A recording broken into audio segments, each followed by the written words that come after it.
Ladies and gentlemen, today I want to share something that has changed the way I breathe, the way I rise, and the way I choose to live. The world often tells us you are running out of time, but I want to ask you, whose time are we talking about? We are not victims of time, we are its creators. Time, how often we treat it like an uncontrollable force, like a river that sweeps us off our feet and carries us wherever it pleases. We say, time passed me by, or I ran out of time, as though we had no say in the matter. But that's the biggest illusion we live with. Time is not a storm that hits us, it's clay in our hands, waiting to be shaped. Every second is a raw material, and we are the sculptor. We have far more power than we think. The way we respond to time, the way we value it, and the way we live within it, that's what truly defines how time shows up in our lives. People often believe they are victims of their past. They say, if only I had more time back then, or I've wasted so much time. But what if I told you that the past is not a chain, it's a mirror? You can look into it, learn from it, but you don't have to carry it. You don't have to let the past steal the present. What you do now, this very minute, is what gives shape to time itself. When we take responsibility for the moment we are in, we start to reclaim our power. We stop asking what time will bring us and start asking what we will bring to time. I've met people who have lived decades without ever truly living, and I've seen others who made a single year feel like a lifetime of purpose and depth. What's the difference? The latter chose to create time. They decided to show up for their dreams, to heal, to give, to grow. They didn't wait for time to be kind. They made it kind. They made ordinary moments feel sacred.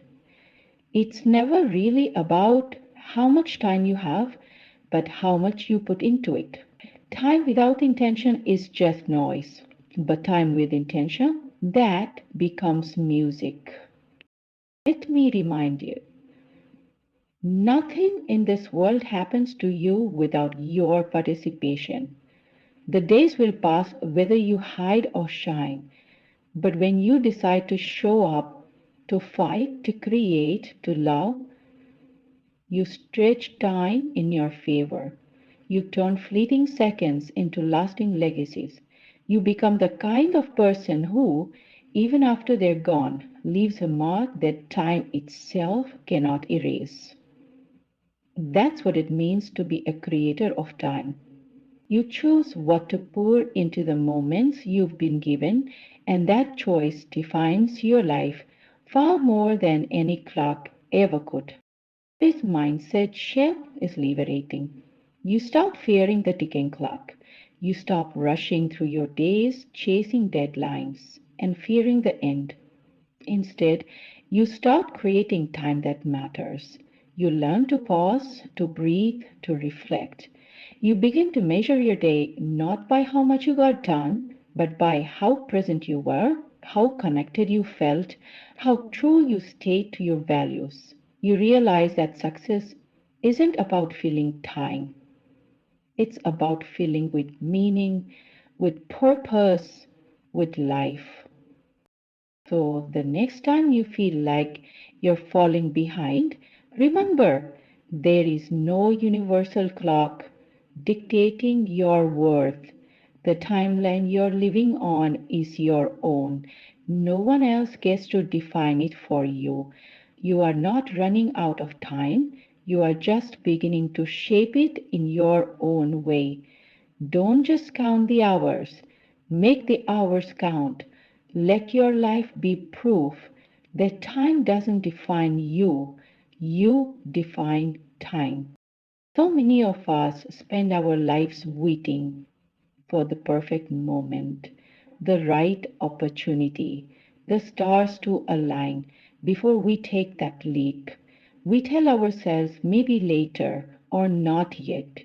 But here's the truth, most people avoid saying out loud the right time is not something that arrives gift wrapped at your doorstep. It doesn't knock and say, now I'm here, go chase your dreams. No, the right time is something we create. It's not waiting for us.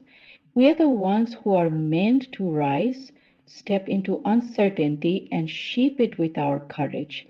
The people who move forward in life are not the ones with perfect timing. They are the ones who are brave enough to start without it.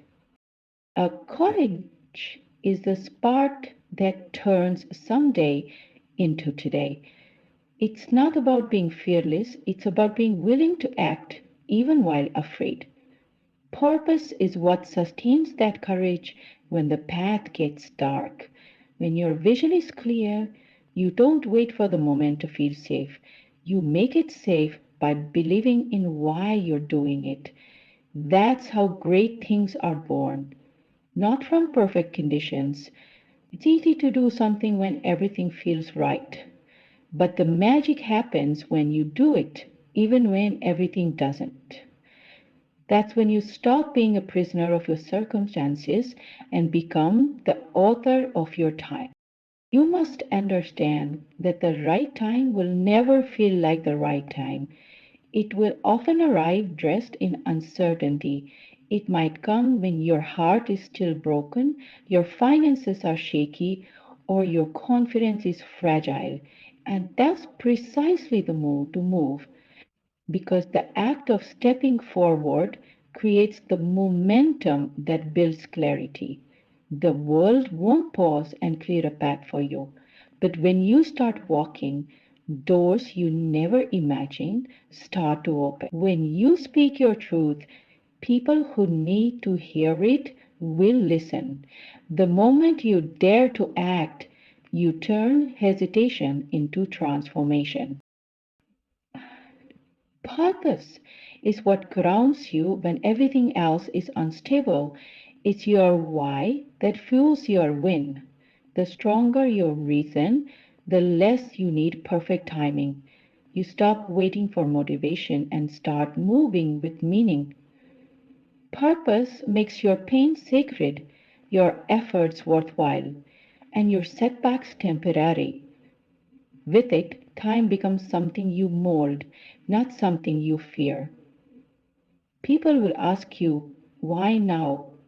And you'll answer, because my purpose can't wait. That kind of energy doesn't ask permission from time, it commands it.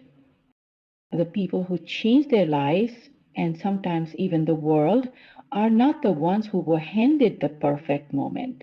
They are the ones who were tired of waiting. They had every reason to delay, to hide, to shrink, but they didn't. They chose to be bold in moments that were uncomfortable, inconvenient, and even terrifying. And in doing so, they created time that was theirs. Not borrowed, not handed down, but owned. That's what makes them unforgettable. It's not their timing, it's their willingness to start anyway. If you're waiting for things to calm down, for life to make more sense, or for your fear to vanish, you may wait forever. But if you want to begin, if you want to live, then take the first step now. Start where you are with what you have, as you are. You'll be amazed at how time bends when you walk in alignment with your purpose. You look back one day and realize that the moment you were searching for, you didn't find it, you made it. And that made all the difference. Life really moves in a straight line. It weaves, it breaks, it pauses, and in those pauses, those moments of deep pain, loss, or disappointment, we often feel like the story is over. A setback feels like a full stop, like a cruel erasure of everything we've built. But what if I told you that every setback is not an ending, but a sacred invitation, a chance not to retreat, but to rewrite? When something falls apart, it's not time that has failed you. It's life asking you to redefine what this moment could mean. Within the wreckage of every broken plan is a new blueprint waiting to be drawn, not with fear, but with strength and hope. We live in a world that glorifies perfection, success, and unshakable progress. But that's not where real stories live. The most powerful, the most soul stirring journeys are born not from smooth sailing, but from storms. Setbacks are not failures, they are the universe's way of pausing us just long enough to rethink, relearn, and reclaim.